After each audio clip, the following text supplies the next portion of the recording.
సోమరితనం. ఇది అసలు మనలో ఉన్నట్టు మనకు అర్థం కాదు, కానీ ఇది మన మీద ఖచ్చితంగా పనిచేసిద్ది. మన ఆధ్యాత్మిక జీవితానికి ఇదొక గుంటనక్క. మన భౌతికంగా మనం అభివృద్ధి చెందకుండా ఉండటానికి కూడా ఈ సోమరితనం అనేది ఒక గుంటనక్క. నేను చెప్పిన ఈ మాట ఎంతమందికి అర్థమైంది? మన ఆధ్యాత్మిక ప్రపంచంలో, అంటే మన ఆత్మీయ జీవితానికి సంబంధించి ఇది చెరుపు చేసిద్ది. మన భౌతికంగా అభివృద్ధి చెందకుండా ఉండటానికి కూడా ఇది చెరుపు చేసిద్ది. సింపుల్గా మీకు ఒక మాట చెప్తాను నేను. మానవ జాతిలో మొట్టమొదట పాపం ప్రవేశించడానికి గల కారణం ఏంటి? చాలా కారణాలు చెప్పొచ్చు. మనిషి దేవుని ప్రేమను శంకించాడు, అనుమానించాడు, దేవుని ప్రేమను నమ్మలేదు అనేది ఒకటి, సందేహించాడు, అనుమానించాడు అనేది ఒకటి. అందుకే కదా. రెండవది, నిజం కంటే అబద్ధాన్ని నమ్మటం. అంటే దేవుడు చెప్పిన మాట కంటే సైతాను చెప్పిన మాటని మనిషి నమ్మటం వల్ల చేయకూడని పని చేసి మానవ జాతిలోకి పాపం తీసుకొని వచ్చారు అనేది మనం అంటాం. ఒకటి, దేవుని ప్రేమను శంకించడం వలన పాపం వచ్చింది. రెండు, ఆ శంకించి ఏం చేశారు? పొద్దున్న పని చేశారు. మూడవది, దురాశ వలన పాపం వచ్చింది. పండ్లు లేక కాదు, పండ్లు ఉన్నాయి, కానీ ఆ పండు తింటే మనకి ఇంకా అదనపు మేలుందన్న దురాశతో తిన్నారు, దరిద్రం తీసుకొచ్చి పెట్టారని. అసలు మానవ జాతిలో పాపం ప్రవేశించడానికి గల కారణాలు వెతికితే అనేక కారణాలు కనపడతాయి.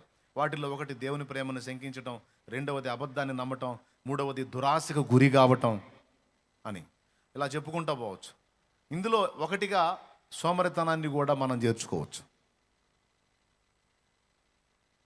సోమరితనం అంటే ఖాళీగా ఉండటం, కష్టపడకపోవటం అని చెప్పొచ్చు.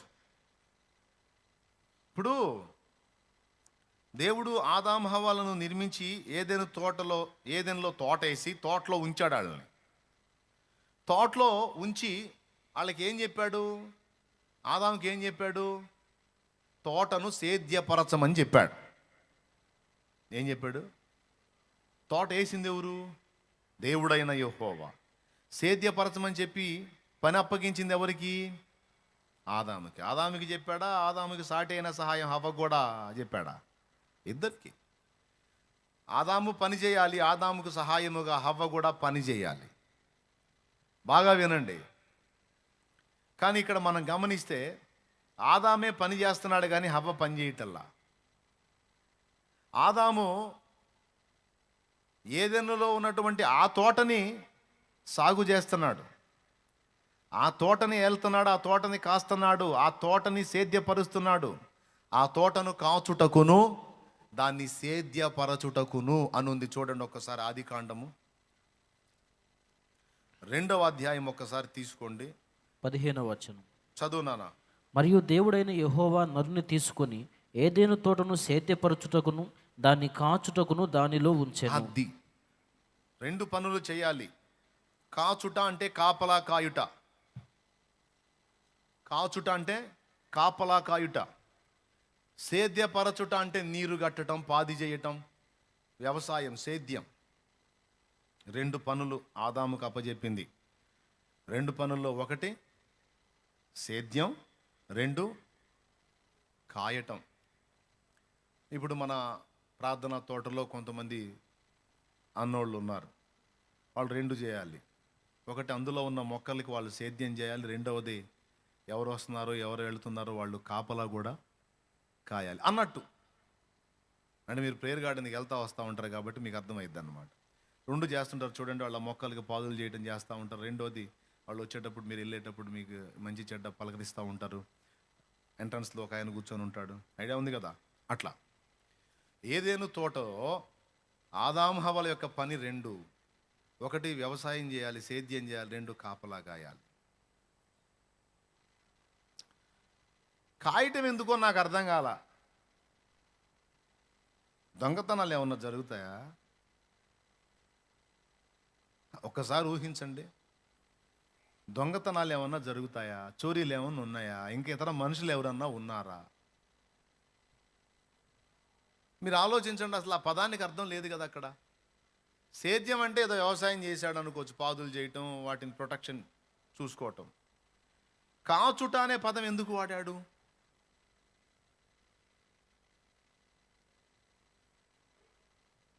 ఎప్పుడన్నా ఆలోచించారా ఆ మాట? ఇప్పుడు మనం తోటలు వేసాం, తోటలు కాయాలి, తోటలు కాచుకోవాలి అంటే అర్థం ఏంటంటే, పంట చేతికి వచ్చేటప్పుడు ఎవరన్నా వచ్చి కోసుకొని పోతారని కాపలా కాసేవాళ్ళు కాసుకుంటూ ఉంటారు. మంచలు వేసుకొని మరీ కూర్చొని తోటల్లో కాపలాలు కాసుకొని కూర్చుంటూ ఉంటారు. ఐడియా ఉంది కదా మీకు? ఇతరులు వచ్చి తీసుకొని పోకుండా. ముఖ్యంగా మామిడి తోటలు లాంటి తోటల్లో కాపు వచ్చేటప్పుడు కాపలా కాసుకుంటూ ఉంటారు, ఎవడన్నా వచ్చి కోసుకొని పోతాడని. అక్కడ కాయటము, కాపలా కాయటం, కాచుకోవడం అనేది ఉంటుంది. ఇక్కడ ఎందుకు? కానీ ఆదాముకు దేవుడు అప్పచెప్పిన పని సేద్యం చేయటమే కాదు, తోటను సేద్యపరచుటకును, రెండవది దానిని కాచుటకు అన్నాడు. అంటే ఆదాముతో పాటు జంతువులు, పశుపక్షాదులు కూడా సృష్టించబడ్డాయి. ముందు అవే నిర్మించబడ్డాయి. అర్థమైందా? వాటికి నియమించినటువంటి ప్రదేశాలు వాటికి ఉన్నాయి. మనం ఊహించుకుంటాం అన్నీ ఆ తోటలోనే ఉన్నాయేమో అని. ఒకసారి ఆలోచన చేయండి, అన్నీ ఆ తోటలోనే ఉండుంటాయా? ఇంకా భూమి చాలా ఉంది. 6 నెలలను బయటికి తీశాడు, భూమి చాలా ఉంది విస్తారంగా. కానీ ఆదాము హవ్వలకు ఏదెనులో, తూర్పున ఏదెనులో ఒక తోట వేసి అన్నాడు. వాళ్ళిద్దరిని అక్కడ పెట్టాడు. మరి మిగిలిన జంతువులు, పక్షులు, పశుపక్షాదులు ఇవన్నీ ఎక్కడున్నాయి? అవన్నీ తోటలోనే ఉన్నాయని ఎక్కడన్నా ఉందా? బైబిల్ ఏడన్నా ఉందా అవి కూడా తోటలో ఉన్నాయని? ఉందా? మరి ఆ తోటలో ఎవరున్నారు? వీళ్ళిద్దరే. వీళ్ళకి అదొక ప్రపంచంలాగా దేవుడు అది ఏర్పాటు చేశాడు. 2 చేయాలి నువ్వు ఆదాము, ఈ తోటను సేద్యపరచాలి, రెండవది దీన్ని కాయాలి. దేవునికి స్తోత్రం కలుగును గాక. అంటే మనుషులు వచ్చే అవకాశం లేదు, ఎందుకంటే ఉన్న మనుషులు వీళ్ళిద్దరే. మరి ఏ వచ్చే అవకాశం ఉంది? ఆయన నిర్మించినటువంటి భూ జంతువులు ఉన్నాయి చూసావు, అవి ఎంటర్ అయ్యే అవకాశం ఉంది. అవేవి రాకుండా నువ్వు కాయాలి.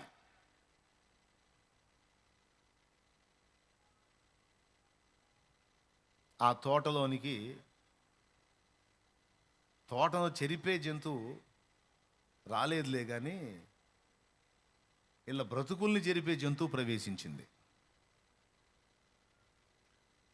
ఆదాము తోటని బాగానే కాశాడు, తోటని బాగా సేద్యం చేశాడు, కానీ తన కుటుంబము, తన కాపురాన్ని కాయలేకపోయాడు, కుటుంబాన్ని గాయలేకపోయాడు. దాని మీద దృష్టి పెట్టలా.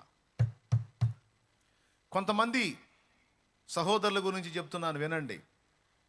జీవనోపాధి చేసి పైసలు సంపాదించి తీసుకొచ్చి ఇంట్లో ఇవ్వటం, కుటుంబాన్ని పోషించటం మాత్రమే చూస్తారు. కానీ కుటుంబం అనే తోటని సేద్యం చేయటమే కాదు, దాన్ని కాయటము అనే ప్రక్రియని మర్చిపోతారు, వదిలేస్తారు, దాన్ని పట్టించుకోరు. మళ్ళీ చెప్తున్నా, కొంతమంది స్త్రీలు, కొంతమంది పురుషులు, ఇప్పుడు కాపురం, ఫ్యామిలీ, కుటుంబం అనేది కూడా ఒక తోటతో సమానం. నిద్ర వచ్చిన వాళ్ళు స్తోత్రం చెప్పండి, మెలుగుతున్న వాళ్ళు చెప్పండి. జాగ్రత్త, మైండ్ దగ్గర పెట్టుకొని నేనేం చెబుతున్నాను. నేను ముందే చెప్పా జాగ్రత్తగా వినాలి అని. ఫ్యామిలీని ఒక తోటతో పోల్చుదాం, కుటుంబాన్ని ఒక తోటతో పోల్చుదాం. కుటుంబ నాయకుడు, నాయకురాలు, తల్లి, తండ్రి అనుకోండి, నువ్వు, నీ భార్య. మీ బాధ్యత ఏంటయా? కుటుంబ పెద్ద బాధ్యత. కుటుంబానికి ఫీడింగ్ తీసుకొని రావాలి, ఆహారం తీసుకొని రావాలి, కుటుంబానికి ఎదుగుదలకి కావలసినటువంటి సపోర్ట్ చేయాలి. అంతవరకైనా కాయటం కూడా ఉందా? కాయటం ఉంది. చాలా కుటుంబాల్లో పోషణ మాత్రమే జరుగుతుంది, కానీ కాయటం అనేది జరగట్లేదు. ఎందుకంటే ఆ పాయింట్ దగ్గరికి వచ్చేటప్పటికి ఆడ మనిషి, మగ మనిషి ఇద్దరు సోమరులు అవుతున్నారు. వాళ్ళు సగం కష్టమే చేస్తున్నారు, కానీ వాళ్ళ కష్టం సంపూర్ణంగా నెరవేర్చట్లా. దీనివల్ల కాపురాలు విచ్ఛిన్నమవుతున్నాయి, పిల్లలు దరిద్రులుగా తయారవుతున్నారు. మళ్ళీ ఒక్కసారి చెబుతాం, మీకు అందరికీ బతుక్కి ఉపయోగపడిద్ది. ఆదాముకి దేవుడు అప్పచెప్పింది 2 తోటల్ని. ఒక తోటేమో ఏదెనులో అక్షరార్థంగా కనబడుతున్నటువంటి చెట్లతో నిండిన తోట, రెండవది ఆదాము భార్య, ఆదాము కుటుంబము అనే తోట. ఒక తోటని బాగానే సేద్యపరిచాడు, కానీ కుటుంబము అనే తోట విషయంలో మాత్రం అతను ఫెయిల్ అయ్యాడు. అంతా బాగుంటుందిలే అనుకున్నాడు, తను నిర్లక్ష్యం చేసిందే తనకు దెబ్బ కొట్టింది. తనకే కాదు, ఇప్పుడు ఆదాము సంబంధిత కుటుంబం అంతా చెరబడటానికి కారణం ఆనాడు వాళ్ళు చేసినటువంటి ఆ నిర్లక్ష్య, ఆ సోమరితన ఫలితమే ఈరోజు ఇదంతా ఇంత బాధ అనుభవించటం. ఆదాము ఏం చేశాడో తెలుసా? ఒకదానికే టైం కేటాయించాడు, తోటకే టైం కేటాయించాడు. కానీ ఇంకొక శాల్తీ ఉంది అక్కడ. ఈ శాల్తీని అశ్రద్ధ చేస్తే టోటల్ కొంపకే చేటు తెచ్చిద్ది అన్న సంగతి తెలియలే. నేను చెబుతున్నా, బ్రదర్, బయటికి వెళ్ళి పైసలు సంపాదించుకొచ్చి తీసుకొచ్చి ఇంట్లో భార్య బిడ్డలకి ఇచ్చి నేను బట్టలు ఇస్తున్నా, తిండి పెడుతున్నా అని సంబరపడుతున్నావా? అయితే అంతవరకే కాదు నీ పని. అసలు పని కుటుంబ వ్యవస్థను నువ్వు జాగ్రత్తగా కాయటంలో ఉంది. నీ భార్యను మరియు నీ బిడ్డల్ని ఇద్దరిని నీవు కాయవలసి ఉన్నది. ఓ తల్లి, అటు నీ భర్తని ఇటు నీ పిల్లల్ని నీవు కాయవలసి ఉన్నది. ఈ 2 బాధ్యతలు నీకు ఇవ్వబడ్డాయి. ఇందులో ఎవరు కొంచెం మెతక ధోరణి వహించి సోమరితనంతో వ్యవహరించిన కుటుంబ వ్యవస్థ విచ్ఛిన్నమైపోతుంది. పిల్లలు భ్రష్టులుగా, దౌర్భాగ్యులుగా తయారవుతారు. నేను చెప్పేది సీరియస్గా తీసుకుంటే ధన్యులు మీరు. దీన్ని టేక్ ఇట్ ఈజీగా వదిలేస్తే మీ కర్మగాలిద్ది. గ్యారెంటీ ఇస్తా. దేవునికి స్తోత్రం, హల్లెలూయా. అంటే ఒకవేళ ఇప్పటిదాకా మీరు దాన్ని అంతగా పట్టించుకోకపోతే సచ్చినట్టు పట్టించుకోవాలి. సింపుల్గా చెప్తాను. పిల్లవాడు స్కూల్కి వెళ్ళి వస్తున్నాడు, నీకు చదువు రాకపోతే నేను చేయగలిగింది ఏమీ లేదు. పిల్లవాడు స్కూల్కి వెళ్ళి వస్తున్నాడు, కాయటం అంటే చెప్తున్నాను నేను. స్కూల్లో వాడు ఏం చదివాడో, వాడి పాఠం ఏంటో, వాడికి ఇంటికాడ ఇచ్చిన హోంవర్క్ వాడు రాస్తున్నాడో లేదో, వాడు స్కూల్కి హాజరవుతున్నాడా గైర్ హాజరవుతున్నాడా అనే విషయాలని తల్లి ఖచ్చితంగా పట్టించుకోవాలి. తల్లి ఏం ఆలోచించింది? జస్ట్ ఆమెకు పొద్దున్నే ఓ పని ఏమిటి? పొద్దున్నే లేవగానే ముందు వంట రెడీ చేయాలి, వాళ్ళకి కావాల్సిన ఏర్పాట్లన్నీ రెడీ చేయాలి. ఆయన పనికి వెళ్ళేవాడు, ఉద్యోగానికి వెళ్ళేవాడైతే ఆయనకి రెడీ చేయాల్సిన ఆయనకి, పిల్లలు స్కూల్కి వెళ్ళేటప్పుడు వీళ్ళకి రెడీ చేయాల్సింది వీళ్ళకి. అంతవరకు ఆమె పని అయిపోయింది. వాళ్ళు వెళ్ళిపోయిన తర్వాత తాపీగా ఒక చాయ్ పెట్టుకొని తాగో లేదా కాఫీ తాగి ప్రశాంతంగా ఇంకా మిగిలిన పనులన్నీ చూసుకొని ఇక హాయిగా రెస్ట్ తీసుకోవటమో లేకపోతే ఇంకేమైనా పనులు ఉంటే పనులు కల్పించుకొని చేయటమో చేస్తారు. పిల్లవాడు తిరిగి ఇంటికి వచ్చిన తర్వాత, అలాగే భర్త తిరిగి ఇంటికి వచ్చిన తర్వాత వారిరువురిని పలకరించటం, పరామర్శించటం, వారి స్థితిగతులను అబ్జర్వ్ చేయటం అనేది స్త్రీ బాధ్యత. సరే, భర్త సంగతి పక్కన పెట్టు. కుటుంబ వ్యవస్థ ఏర్పడి పిల్లలు అయిన తర్వాత ముందు పిల్లల మీద దృష్టి ఖచ్చితంగా పెట్టాలి. వాడి చదువు, వాడు ఏం చదువుతున్నాడు, వాడు హోంవర్క్ చేశాడా లేదా, వాడికి ఏం హోంవర్క్ ఇచ్చారు, ఖచ్చితంగా బాధ్యత గల తల్లి రిస్క్ చేయాలి. కానీ నేను చెప్తాను, 100లో దాదాపు 70% తల్లులు పట్టించుకోరు. వాడికి ఏం హోంవర్క్ ఇచ్చారో, వాడు ఏం రాశాడో, వాడు ఏం చదువుతున్నాడో, వాడు ఏం నేర్చుకుంటున్నాడో, వాడు వెళ్తున్నాడో లేదో కూడా సరిగ్గా పట్టించుకొని తల్లులు ఉన్నారు. దాదాపు నేను ఎరిగి నా ఎరుకలో, నా అవగాహనలో 70% మంది తల్లులు ఇలా ఉన్నారు. 30% మాత్రమే, 30% మాత్రమే తల్లులు పిల్లల్ని కాసే పరిస్థితిలో ఉన్నారు. 70% మంది తల్లులు పిల్లల్ని పట్టించుకోని స్థితిలోనే ఉన్నారు. ఈరోజు అగ్రస్థానాల్లోకి వెళ్ళి ఏదన్నా కాస్త ఉన్నత దశలో ఉన్నారు ఎవరో తెలుసా? ఆ 30% తల్లులు పట్టించుకున్నారు. చూడండి, ఎవరిని పట్టించుకున్నారో వాళ్ళకి నైతిక విలువలు అబ్బినాయి. అలాగే వారు ఉండాల్సిన మెట్టు కూడా ఒక రేంజ్లోకి వెళ్ళిపోయారు వాళ్ళు. ఏ తల్లి, ఏ తండ్రి అయితే పిల్లల్ని బాగుగా పట్టించుకొని వారితో ఫ్రెండ్షిప్ చేసి వాళ్ళని పలకరించి, వాళ్ళని పరామర్శించి, వాళ్ళ బాగోగులు చూసి వాళ్ళని ప్రోత్సహించి, వాళ్ళతో చక్కని అనుబంధాన్ని ఏర్పరచుకొని వాళ్ళని సరిగా చెక్కకొచ్చారో వాళ్ళు గొప్ప ప్రయోజకులై ఇటు సమాజానికి అటు కుటుంబానికి దీవెనగా, దీపంగా మారిపోయారు. సోమరులైన తల్లులు ఉన్నారు చూడండి. సోమరులైన తల్లులు పిల్లల్ని పట్టించుకోరు, కంటారు, ఏదో వాళ్ళకి అంత వండి పెడతారు, వాళ్ళని పంపుతారు, ఇంతటితో దరిద్రం వదిలింది అని వదిలించుకుంటారు. సాయంత్రానికి వాడికి వస్తే మళ్ళీ అంత కూడు పెట్టాలి, వాడికి స్నానం చేయించాలి, ఏదో తగలేయాలి, పంపించాలి. కానీ అది కరెక్ట్ కాదు, కరెక్ట్ కాదు.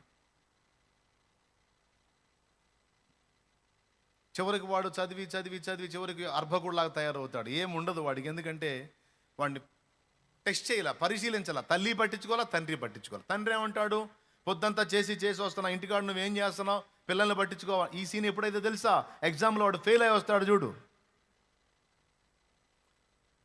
ఎగ్జామ్లో వాడు ఫెయిల్ అయ్యి వస్తాడు చూడు, అప్పుడు పట్టించుకుంటారు, అప్పుడు డిస్కషన్ చేస్తారన్నమాట. ఇంకేంటంటే వాడిని అక్కడ కూర్చోబెట్టి వీళ్ళు కొట్టుకుంటారు కూడా, ఫైటింగ్ సీన్ ఉంటుంది. ఇలాంటివి జరుగుతున్నాయా లేవా? ఎంతమంది ఒప్పుకుంటారో చేతులు ఎత్తండి. అబద్ధాలు ఆడకుండా చేతులు ఎత్తండి. ఎందుకు వాడు ఫెయిల్ అవుతా వస్తున్నాడు? ఎందుకు వాడు ఏదో ఊహించుకుంటే ఎట్లనో తయారయ్యాడు? సోమరితనం. పట్టించుకోవాలా వాడిని? సరే, తల్లి పట్టించుకోవాలా, వదిలేసే. తండ్రి అన్నా పట్టించుకున్నాడా? పాపం తండ్రి పని ఒత్తిడిని బట్టి ఎప్పుడో అరాకొరగా పట్టించుకుంటే వాడు అరాకొర మాత్రమే లైన్లోకి వస్తాడు. చదువుకున్న తల్లివై ఉండి నీ పిల్లల్ని కాయుట అనేది నీ చేతుల్లోనే ఉందని నువ్వు ఎరుగుదువా? భక్తిని నువ్వే నీ పిల్లలకు నేర్పుకోవాలన్న సంగతి నువ్వు ఎరుగుదువా? ఆధ్యాత్మిక శోభ నీ పిల్లల్లోకి వచ్చేటట్టు నువ్వే చెయ్యాలి, అది నీ బాధ్యత అని నువ్వు ఎరుగుదువా? ఓ సోమరి అయిన తల్లి, సోమరి అయిన తల్లి, ఏ కాడికి పిల్లల్ని వదిలించుకునే తత్వమే. నేను చూస్తాను సండే కూడా నెంబర్ 1 సోమవార్లు కనపడతారు తల్లుల్లో కొంతమంది అని. నాకు నేను చెప్తానే ఉంటా, అక్కడే పక్కనే సండే స్కూల్ జరుగుతుంది, పిల్లల్ని తీసుకెళ్ళి వదిలిపెట్టండి అని చెబుతాను. కొంతమంది సోమరి తల్లులు కొంచెం లేచి ఆడిని చెయ్యబట్టుకొని ఆడదాకా తీసుకెళ్ళి వదిలిపెట్టలేని స్థితిలో ఏడేడే తిరుగుతూ ఉంటారు వాళ్ళు. వాడు వాక్యం వినడు, ఈ కూసున్నామని కూడా వాక్యం విన్నాడు. ఇది సోమరితనం కాక మరి ఇంకేమని చెప్పాలి నేను?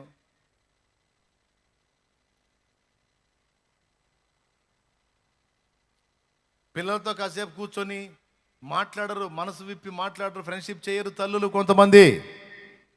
అలా వదిలేసి ఊరుకుంటారు. చివరికి వాడు పెరిగి పెరిగి పెరిగి పెరిగి ఎట్లనో తయారవుతాడు. వాడు ఆమె ఎట్లనో తయారై చివరికి కుటుంబానికి నాశనం తెచ్చే విధంగా తయారవుతారు. దయచేసి మీరు ఏంది అనుకోవద్దు, తేలిగ్గా తీసుకోవద్దు.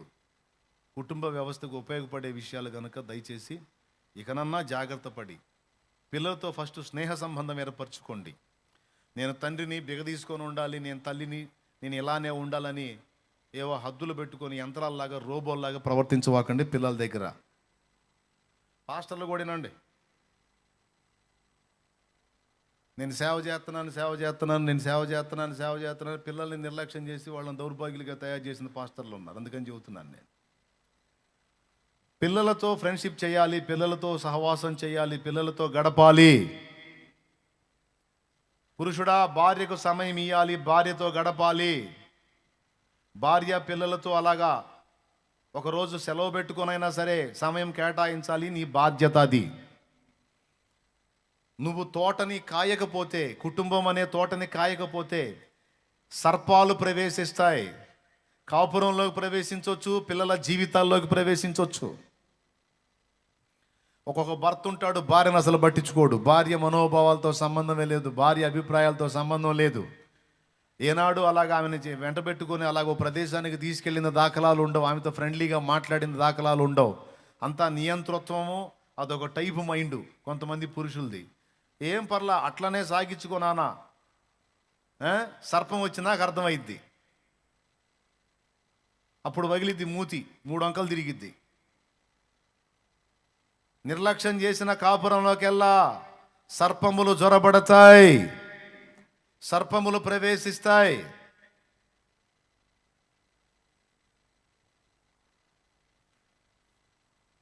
నువ్వు డైలీ వర్క్ చేస్తా ఉన్నావు, ఎవరి కోసం? కుటుంబం కోసమేగా. ఆ కుటుంబానికి కనీసం వారంలో ఒక రోజు సమయం కేటాయించకపోతే ఎట్లా? కనీసం నెలకు ఒక రోజు అన్నా కేటాయించాలిగా. నెలకొక్క రోజు అన్ని పనులు పక్కన పెట్టేసి పిల్లల్ని వెంటేసుకొని భార్యని వెంటేసుకొని మందిరానికే తీసుకొనిరా, పబ్బులకో క్లబ్బులకో తీసుకెళ్ళమని నేను చెప్పట్లా, అవి నాశనం చేసే పనులై. ఆడికి తీసుకెళ్ళొద్దు. లేకపోతే ఇంకో చోటుకి వద్దు, చక్కగా మందిరానికి తీసుకొనిరా. లేకపోతే రమ్యమైన స్థలం, ప్రార్థనా తోట, లేకపోతే ఇంకా ఏదో ఇంకొక మందిరం ఎక్కడో నీకు బాగా నచ్చే మందిరానికి పో. ఇది బాగలేదు అనుకుంటే ఇంకా హైపైగా ఉండే మందిరానికి పో, మందిరానికే పో. శుభ్రంగా కింద టైల్స్ వేసిన మందిరం ఉంటుంది, పో. మార్బల్ వేసిన మందిరాలు ఉంటాయి, పో. కానీ భార్య బిడ్డలతో మంత్లీ వన్స్, కనీసం నెలకు ఒక రోజు, ఇది నా పిల్లలు నా భార్యతో నేను గడిపే రోజు అని కేటాయించి ఆ రోజున నీ బిడ్డలతో, అంతేకాదు డైలీ కూడా నువ్వు కష్టపడి ఇంటికి రాగానే వచ్చిన తర్వాత పిల్లల దగ్గర తీసుకొని పిల్లలతో మాట్లాడి నీ అనుభవాలు పిల్లలకు చెప్పుకొని పిల్లల అనుభవాలు నువ్వు విని, వాళ్ళు ఏదో చెబుతూ ఉంటారు, ఫ్రెండ్షిప్ ఏర్పడాలంటే ఏం చేయాలా, వాడు చెప్పే నీకు ఉపయోగపడే కాకపోయినా అవునా అలాగా అని నువ్వు వాడిని సంతోషపరిచే విధంగా వాడి మాటలు నువ్వు వినాలి, ఆమె మాటలు నువ్వు వినాలి. వాళ్ళు ఏదన్నా మంచి పని చేస్తే ఖచ్చితంగా మెచ్చుకోవాలి, వాళ్ళని ప్రోత్సహించాలి, వాళ్ళని అభ్యంతరపరచకూడదు. ఎవరైనా భార్య అయినా భర్త అయినా పిల్లలైనా ఎవరైనా అందరు ఏడిపోయింది తెలుసా? గుర్తింపు, గుర్తింపు, గుర్తింపు, గుర్తింపు, గుర్తింపు. నన్నెవరు గుర్తించట్లేదని భార్య ఏడిసిద్ది, నన్నెవరు గుర్తించట్లేదని భర్త ఏడుస్తాడు, అసలు నన్నెవరు గుర్తించట్లేదని పిల్లలు ఏడుతారు. అందరి ఏడుపులు ఈ గుర్తింపుల దగ్గర తగలబడ్డాయి. అట్లా పెట్టాడు, ఏం చేద్దాం, సెంటిమెంట్లు. దేవుడి గోల కూడా అదే, నన్ను గుర్తించండి రో అని ఆయన స్వాప్ కూడా అదే. దేవునికి స్తోత్రం. ఇదంతా గుర్తింపు అంటే మీకు ఇంకో టైప్లో అర్థమైంది మళ్ళీ. ప్రేమ కొరకు దుఃఖం, ప్రేమ కొరకు వెంపర్లాట, ప్రేమ కొరకు ప్రయాస, ఇదంతా స్వాప్ అదే. ఏమన్నా అర్థమైంది నేను చెప్పింది? భార్య కష్టమును గుర్తించి భార్యను నువ్వు మెప్పుకోలుగా మాట్లాడినప్పుడు నీ ప్రేమ ఆమెకు అర్థమైద్ది. అలాగే భర్త కష్టాన్ని గుర్తించి మెప్పుకోలుగా నీవు మాట్లాడినప్పుడు నీ ప్రేమ ఆయనకు అర్థమైద్ది. ఇద్దరు కలిసి పిల్లల్ని ప్రతి విషయంలో మెచ్చుకుంటూ ప్రోత్సహించుకుంటూ వారికి క్రమాన్ని నేర్పుకుంటూ వారు మంచి పనులు చేస్తే దాన్ని స్వాగతిస్తూ వాళ్ళని ఎంకరేజ్ చేసినప్పుడు ఏం జరిగిద్దో తెలుసా? వాళ్ళు మిమ్మల్ని తల్లిదండ్రులుగా మాత్రమే కాక ఫ్రెండ్స్గా గుర్తిస్తారు. ఇక ఏది మీ దగ్గర దాచకుండా ప్రతిదీ మీతో ఓపెన్గా పంచుకుంటారు. పిల్లల్ని ఆ విధంగా పెంచేటువంటి తల్లిదండ్రులు 30% మంది మాత్రమే ఉన్నారు. నేను నా పరిశోధనలో నేను గుర్తించింది అది. దాదాపు 70% మంది చదువులేని మోటోళ్ళ సంగతి పక్కన పెడదాం, చదువుకున్నోళ్ళు కూడా దరిద్రులుగానే కనపడ్డారు నాకు 70% మంది. ఏంటంటే నిర్లక్ష్యం, సోమరితనం, అవన్నీ ఆడ పట్టించుకుంటాను, అవన్నీ ఆడ ఆలోచిస్తాను, అవన్నీ ఆడ చూస్తాంలే అని దులిపేసుకునే తత్వం. ఆదాము గతి ఏమైంది ఇక్కడ? వదిలేశాడు ఆమెని. భార్య అడిగిపోయిద్దిలే, నేనంటే కష్టపడుతున్నాను, తోటని సేద్యం చేస్తున్నాను, కాపలా కాస్తున్నాను, ఆ అమ్మాయి ఆడని తోటలోనే కదా ఉంది, తోట నడి మధ్యనే చెయ్యకూడని పని చేసే అవకాశం ఉందన్న సంగతి ఆదాముకు తెలిసి వదిలేశాడు. ఆదాం బిజీగా పనిచేస్తున్నప్పుడు ఆదాం హవను ఏం చేయాలి తెలుసా? తన వెంటే పెట్టుకోవాలి. కానీ నిర్లక్ష్యం చేసి వదిలేశాడు. ఆమె ఏం చేసిందో తెలుసా? భర్త కష్టపడుతుంటే ఏమేం చేయాలండి? బజార్లో అమ్మిడి తిరగాల? భర్త కష్టపడుతుంటే ఏమేం చేయాలి? ఆమెకు తగ్గ పని ఆమె కూడా ఎందుకు చేశాడు? ఆమెని సాటి అయిన సహాయంగా ఉండినట్లు చేశాడు. ఎవరెవరికి సహాయకులు? హవకు ఆదాం సహాయకుడా, ఆదాముకి హవ సహాయకురాలా? బైబిల్ ఏం చెప్పిందో మీరు చెప్పండి. హెల్పర్, సాటి అయిన సహాయం, సాటి మరియు భర్తకు సాయం చేయాలి. కానీ ఆ సమయంలో ఏమేం చేసిందో తెలుసా? ఆయన కష్టపడుతున్నాడు, వ్యవసాయం చేస్తున్నాడు, సేద్యం చేస్తున్నాడు, తోటను కాస్తున్నాడు. ఈ పనిలో ఆయన బిజీగా ఉంటే ఏమే సర్పంతో సహవాసం చేయటం మొదలుపెట్టింది. మరి ఏం చేద్దాం? ఆయన బిజీ అయిపోయాడు, ఏమో చిరాకు పుట్టినట్టుంది. దేవునికి స్తోత్రం. తమ్ముడా, నువ్వు భార్యకు కూడా సమయం ఈయనంత బిజీ అయ్యావు అనుకో, లక్షలు సంపాదించడం సంగతి అట్ట పెట్టు, సర్పాలు ఎంటర్ అవుతాయని చెప్తున్నాను నేను. చెవులు గల్లవాడికి ఇది అర్థమైంది, ఆత్మ చెవులు గల్లోడికి. అతడు ఆమెతో సమయము గడపనందున ఆమెను తనతో పాటు నిలవనీయనందున ఫలితం ఏం జరిగిందో తెలుసా? ఈమె మరో ఫ్రెండ్ని దేవులాడుకుంది. ఇప్పుడు అర్థమైంది మీకు. స్తోత్రం. ఎవరిని దేవులాడుకుంది? పిల్లలు కూడా అంతే. పిల్లలతో మనం కరెక్ట్గా టైంని ఇచ్చి వాళ్ళతో ఫ్రెండ్షిప్ చేసి వాళ్ళని మనం ఆకర్షించలేదనుకో, వాళ్ళు ఒక పాము ఫ్రెండ్ని దేవులాడుకుంటారు, స్నేక్ ఫ్రెండ్ని.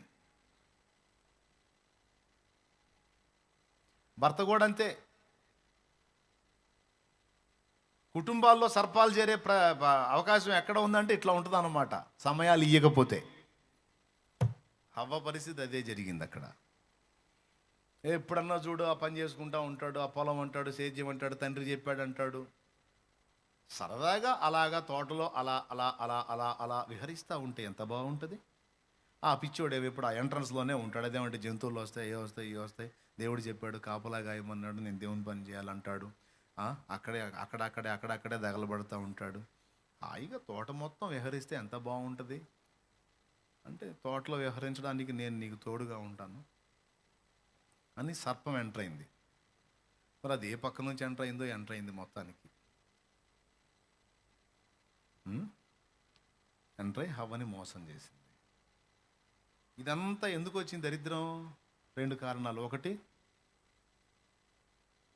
ఆదాము పనిలో బిజీ అయ్యి ఆమెను పట్టించుకోకపోవటం. 2, ఆమె పని లేకుండా ఖాళీగా తిరగటం. ఇప్పుడు చెప్పండి, 4వ కారణం ఏంటి? పాపం ప్రవేశించడానికి 4వ కారణం ఏంటి? సోమరితనం. మొదటి కారణం ఏంటి? దేవుని ప్రేమను సందేహించుట. 2వది అబద్ధమును నమ్ముట. 3వది దురాశ. 4వదే సోమరితనం. అదే హవ్వ కూడా పనిచేస్తుంది అనుకో, ఇక తోటలో సరదాగా విహరిద్దామనే డైలాగ్కి ప్లేస్ ఎక్కడ? పాములతో స్నేహం చేసే టైం ఎక్కడ? అవునా? ఆదాము హవ్వ ఇద్దరు పక్కనే ఉంటే స్నేక్ మీటింగులకి స్థానం లేదు. ఏం మీటింగులకి? అది స్నేక్ మీటింగులకి స్థానం లేదు. ఇక అంటే స్నేక్ అంటే పాము అండి. పాము వచ్చి అవ్వతో మీటింగ్ పెట్టే అవకాశం లేదు. కర్ర తీసుకొని పోతాడు అవసరమైతే. ఏం చెబుతున్నావు పనికి మనోడని. కానీ మనోడు నిర్లక్ష్యం చేశాడు. దేవుడిచ్చిన ఆ తోటను కాచాడు, కానీ దేవుడు అనుగ్రహించిన ఆధ్యాత్మిక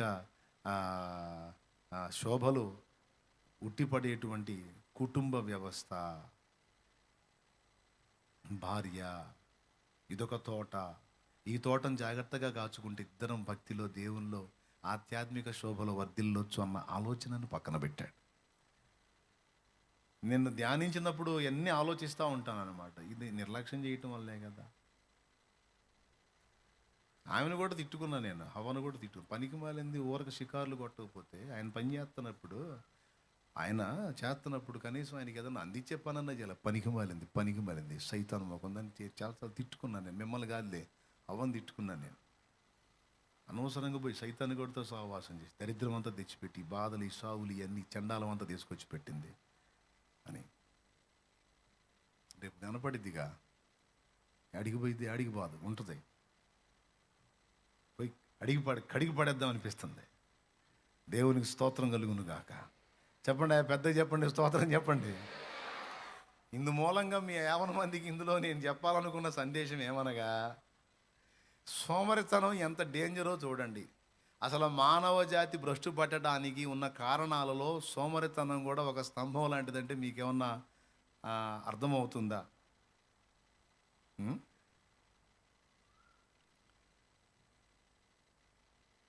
ఏముందిలే అయ్యంతా మనం ఏడ చేద్దాంలే, అవన్నీ మనం ఏడ చూద్దాంలే, ఇప్పుడు కాదులే, అదిలే ఇదిలే అని కుటుంబాలను నిర్లక్ష్యం చేసేవాళ్ళు రేపు భవిష్యత్తులో చెడ్డ పంటను కోసుకోవాల్సి వచ్చింది. కీడు అనే పంటను కోసుకోవాల్సి వచ్చింది. అందుకే ముందే చెప్తున్నాను, ఫ్యామిలీస్ విషయంలో జాగ్రత్త. నీ పిల్లల జీవితాల్లో నీకు విష సర్పాలు జొరబడక ముందే, నీ భార్య జీవితంలో నీకు ఒక సర్పం జొరబడక ముందే, నీ భర్త జీవితంలో ఒక సర్పం జొరబడక ముందే మీరు జాగ్రత్త పడండి. కొంచెం కష్టపడండి, కొంచెం టైం కేటాయించండి, పిల్లలకి సమయం ఇవ్వండి, భార్యకు సమయమి, మనసు విప్పి మాట్లాడు. వాళ్ళ అభిప్రాయాలు నీకు చెప్పుకోవడానికి టైం కేటాయించు. ఫ్రీగా మాట్లాడు, ఫ్రెండ్షిప్ చేయి. దైవికమైన విషయాలు వాళ్ళకి వంట పట్టించు.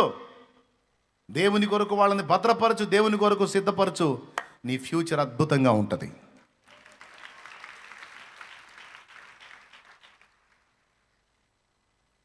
రెండవది, స్త్రీకి చెప్తున్నా, ఓ స్త్రీ,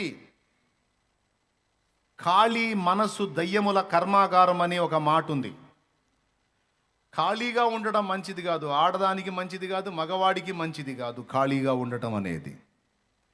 పౌలు చెప్పాడు తిమోతికి, శ్రమపడు, సువార్తికుని పనిచేయి అన్నాడు. సమయమందును అసమయమందును ప్రయాసపడు అన్నాడు.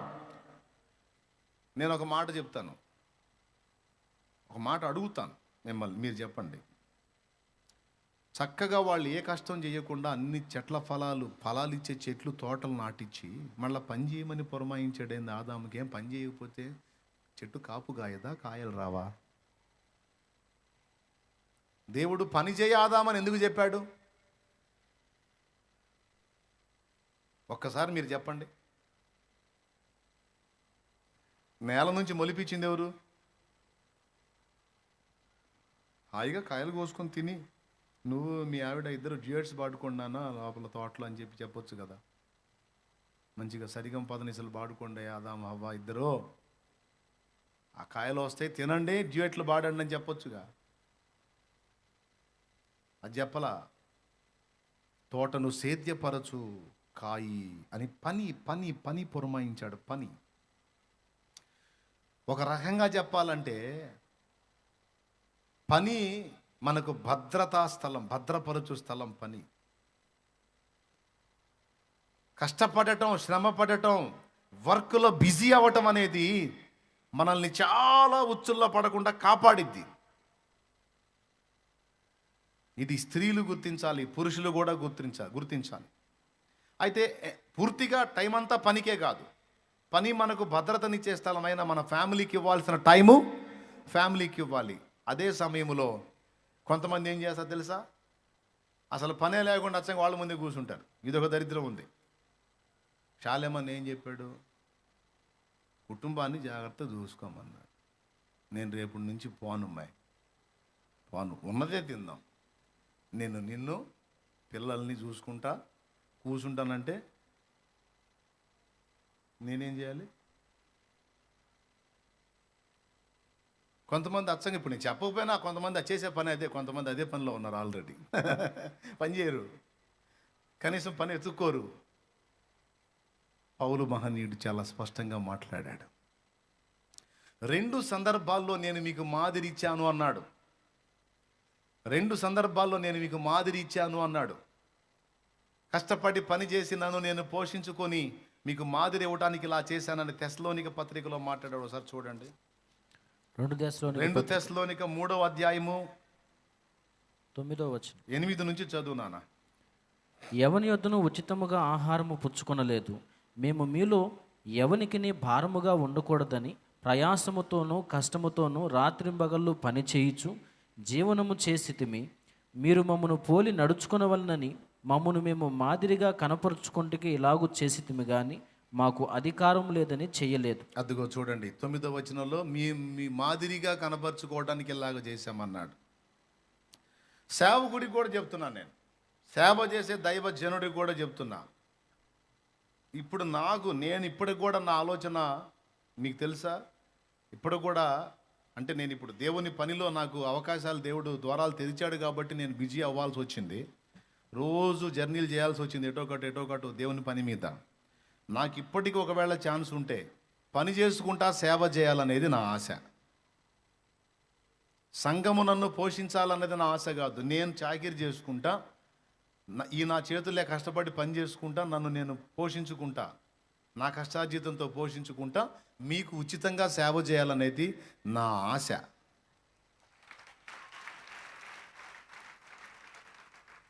కానీ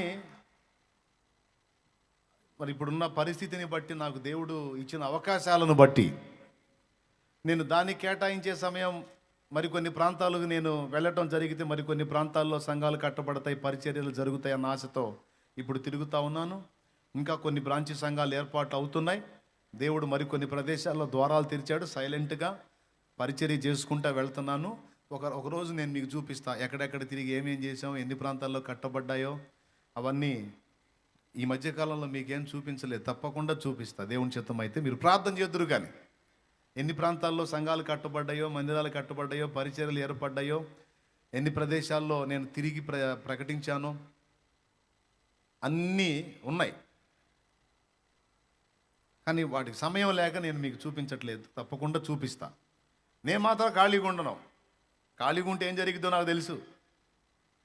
ఒకవేళ ఖాళీ అంటూ నాకు ఏర్పడితే నేను జీవనోపాధి అయిన పనిలోనైనా ఉంటా, ఆ పనిలోనన్నా ఉంటా, లేకపోతే ఇటు దేవుని పనిలోనన్నా ఉంటా. కానీ ఒట్టిగా చేతులు ముందు పెట్టుకొని నన్ను దేవుడు ఏ పని చేయొద్దన్నాడని మాత్రం కూర్చోను. అది మాత్రం నా వల్ల కాదు. ఇప్పటికి కూడా దేవుడు ఆడుకుంటా. వ్యవసాయ పనుల్లో ఏమేమి ఉన్నాయి, వ్యవసాయ విధానాల్లో ఏమేమి ఉన్నాయి అనేది వెతుకుతాను. అలాగే ఇంకా మనుషులు మనుగడకు సాధ్యమయ్యేటువంటి విషయాలు, వ్యాపారాలు కానీ, పనిపాటలు కానీ, ఫార్మ్స్ కానీ, ఇంకా ఏమేమి అనుకూలంగా ఉన్నాయని అన్ని సెర్చ్ చేసుకుంటూ ఉంటాయి. ఇప్పుడు కూడా ఏమైనా అర్థమవుతుంది నేను చెప్పింది మీకు? నేను చేయకపోయినా మీ పూట వాళ్ళ సలహానాన్ని ఇస్తాగా, పలానా ఫీల్డ్ బాగుంది, ఏదైనా ఉపయోగపడితే చూసుకోండి అని.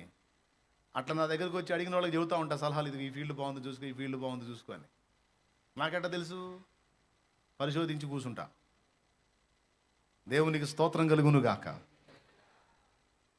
ఖాళీగా ఉండటం, చేతులు ముందు పెట్టుకొని కూర్చోవటం, సమయాన్ని పోనీయటం అనే ప్రక్రియ మనం కానీ చేసినట్టయితే సాతానుకి మనం పిలవకుండానే వస్తాడు వాడు. హవ్వ బిజీగా ఉంటే సర్పం వచ్చేదా? పెద్దగా చెప్పాలి నాకు. అందుకే పౌలు కూడా ఏం చెబుతున్నాడో తెలుసా? కష్టపడండి రా నాయన, సమయమందును అసమయమందును ప్రయాసపడండి, శ్రమ పడండి.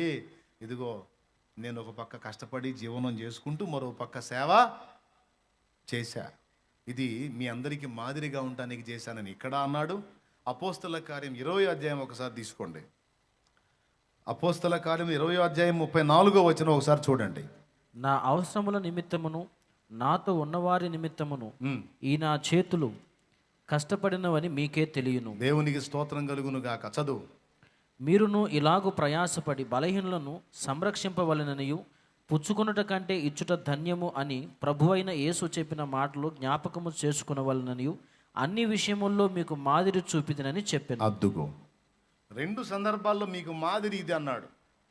ఏంటి మాదిరి అంటే? కష్టపడండి, రూపాయి సంపాదించండి, అవసరమైతే ఎదుటి వాళ్ళకి పెట్టే స్థితిలో ఉండండి, పని చేసి సేవ చేయండి అన్నాడు. ఈరోజు పని చేస్తూ సేవ చేసే వాళ్ళని కొంతమంది దూషించే వాళ్ళు ఉన్నారు, విమర్శించే వాళ్ళు ఉన్నారు.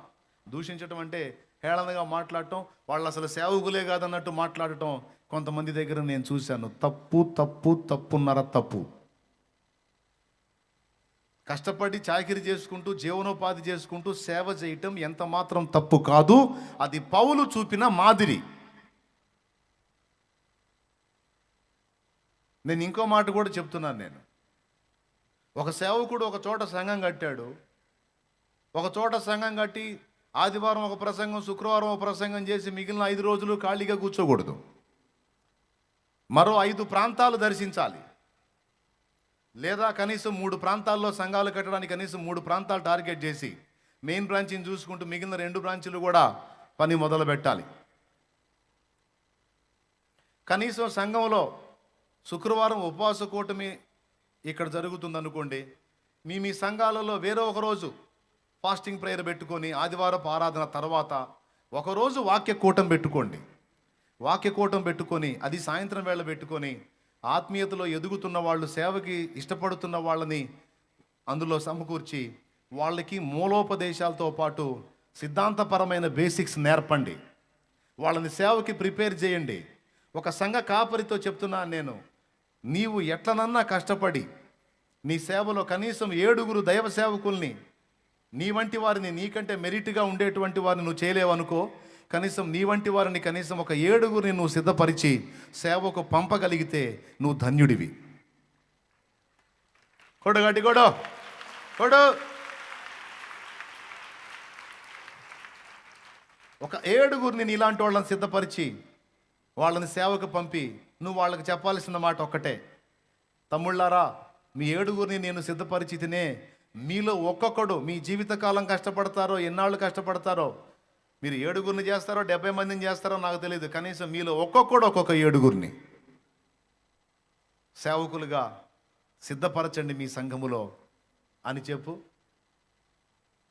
నువ్వు 7గురిని సిద్ధపరిచి 7 ప్రాంతాలకు నువ్వు పంపగలిగితే, ఆ 7 ప్రాంతాల్లోంచి ఒక్కొక్క సంఘం నుంచి 7గురు లేవగలిగితే అప్పుడు ఎన్ని సంఘాలు అవుతాయో ఒకరు ఊహించండి. సేవకులైన వాళ్ళకి, దైవజనులైన వాళ్ళకి పెద్ద గోల్ ఇవ్వట్లా నేను, పెద్ద మోపలేని గురి ఇవ్వట్లా నేను, జస్ట్ 7గురిని తయారు చేయండి అని చెప్తున్నాను నేను. ఒక 7గురిని తయారు చేయండి, 7గురిని తయారు చేయండి. నీ వంటి వారిని. నువ్వు 10th క్లాస్ స్టూడెంట్ అయితే నువ్వు డిగ్రీ పాఠాలు చెప్పలేవు, ఇంటర్ పాఠాలు చెప్పలేవు. నువ్వు 10th ఎదిగావా, 10th స్థాయికే నువ్వు తీసుకురాగలవు ఆత్మల్ని.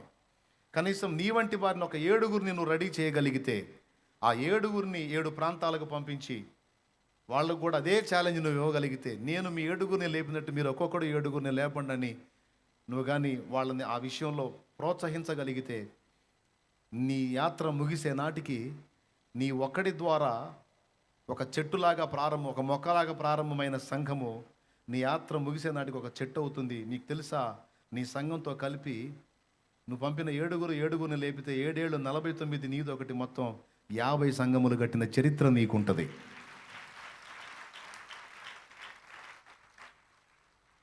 ఇప్పుడు జరగాల్సింది అది జరగట్లా చాలా సంఘాలలో.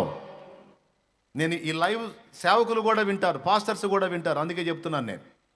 నన్ను ప్రేమించి ఫాలో అయ్యేటువంటి వాళ్ళ మంచి ఆత్మీయులైన దైవజనులు ఉన్నారు. నేను వాళ్ళు కూడా ఈ మాటలు చెప్తున్నాను నేను. దైవజనుడా, నువ్వు శ్రమపడు, ప్రయాసపడు, సోమరిగా ఉండబాకు, కష్టపడు. అవకాశం ఉంటే ఒక సంఘం కాదు, ఇంకా 2-3 ప్రాంతాలు దర్శించి కొత్త బ్రాంచీలు ప్రారంభం చేయడానికి ప్రయత్నం చేయి. ఇక్కడ మనకి పేరు గొప్పలు కాదు, మన పేర్లు ఎక్స్పోజ్ చేసుకోవటం అనేది ఇక్కడ మనుషులు మెచ్చుకుంటారేమో కానీ రేపు దేవుని ముందు నిలబడ్డప్పుడు దేవుడు మెప్పు కావాలి మనకి.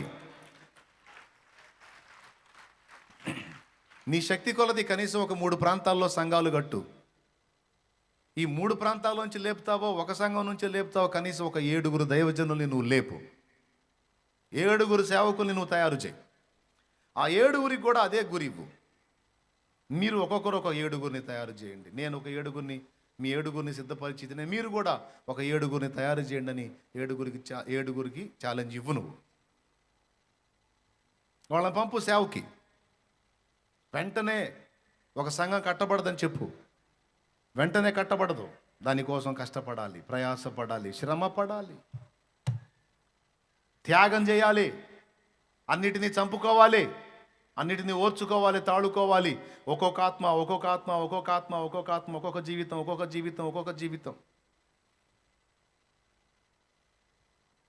ఒక 50 నుంచి 100 మంది సంఘం అయ్యేటప్పటికి చాలా టైం తీసుకోవచ్చు.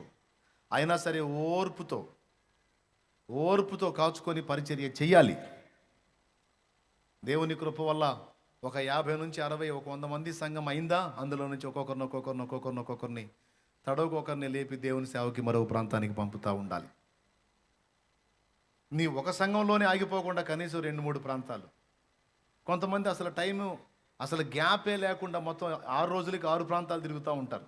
నువ్వు ఒక్కడివి తిరిగితే కాదు నాయన, నువ్వు ఒక 3 ప్రాంతాలు ప్రభావితం చేయి. ఒకరోజు ఒక ప్రాంతం, ఒకరోజు ఒక ప్రాంతం అని.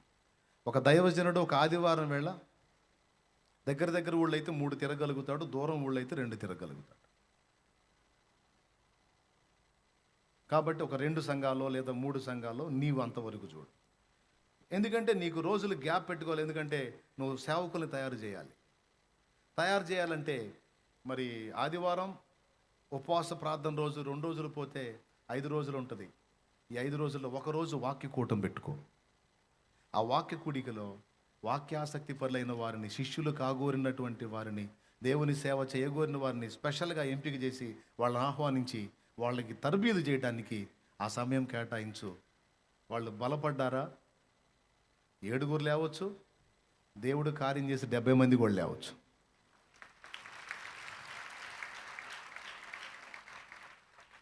నేను అదే గురిగా మొదలు పెట్టుకొని పని చేశాను.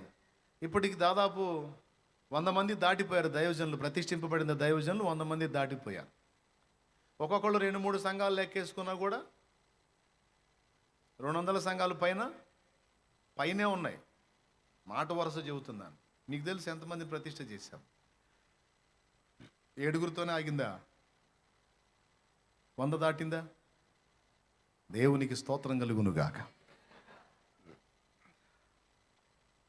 నేను వ్యక్తిగతంగా ఒక 3 ప్రాంతాల్లో సంఘాలు కట్టాను. చిలకలూరుపేట, నరసరావుపేట, విప్పర్లపల్లి అని 3 ప్రాంతాల్లో నేను తిరిగి కట్టాను.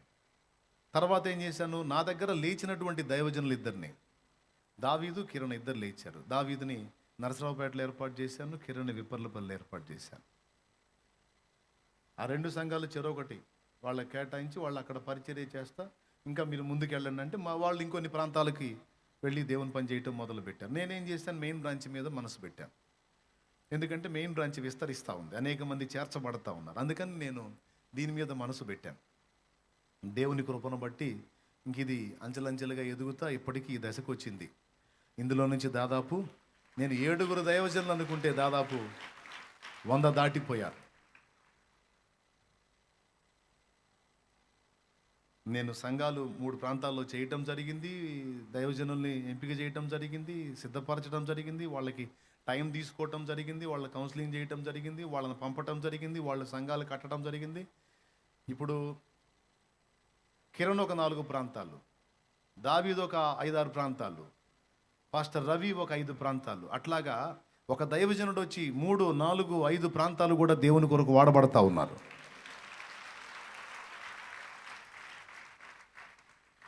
నేను జస్ట్ ఎగ్జాంపుల్ కోసం ఉదాహరణకే 200 సంఘాల్లో అన్నాను. ఇంకా పెచ్చు ఉంటాయి, అవన్నీ చూపించేటప్పుడు చూపిస్తా, అవసరం అనుకుంటే. అది మీరు ప్రార్థన చేయడానికి చూపిస్తా ఎప్పుడన్నా.